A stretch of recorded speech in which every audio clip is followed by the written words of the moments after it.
Hello सांगवाने केमिति अछंती समस्ते आज हूँ पणा संक्रांति विशुभ संक्रांति माने ओडिया नववर्ष।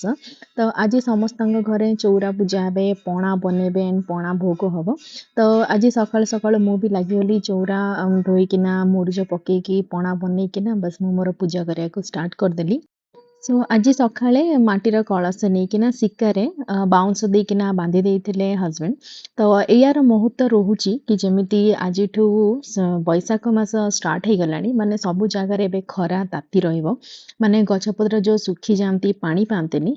तो जेमिति वृक्षर जो देवी रहउचंती माँ तुलसी माँ बृंदावती तो तांकु ए कलशटा लगा जाए एथिरे पानी पका जाए एंड एथिरे गोटे छोट होल टे थाए जोथरे पानी पड़ुताए दिन सारा एंड तुलसी जो बृंदावती रुहंती सीए भलसे रुहंती सुखंतिनी एंड सेमिति सारा संसार रे जेते भी वृक्ष रहंती समस्ते ठीक से रुहंती सुखंतिनी सुखी जांतिनी। तो तार महत्व एमिति किछि रहउची।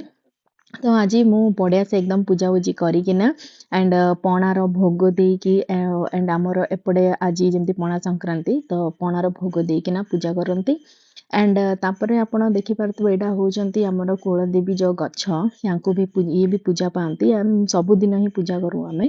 तो तापरे गाइस पूजा सरी गला परे पणा होउची हमर ओडियार माने माने फेमस जो कहंती।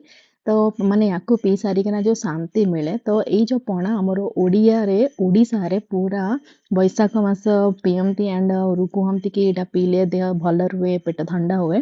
तो तार महत्व एमिति किछि। तो आज जेहेतु पणा संक्रांति आज पूरा ओडिसा रे एमिति गोटे गोटे जगार पणा सबू बांटिबे एंड अलग अलग टाइप जिते भी ड्रिंक्स रुए सबू बांटती। तो मुझे आज 2टा जगह पाइली।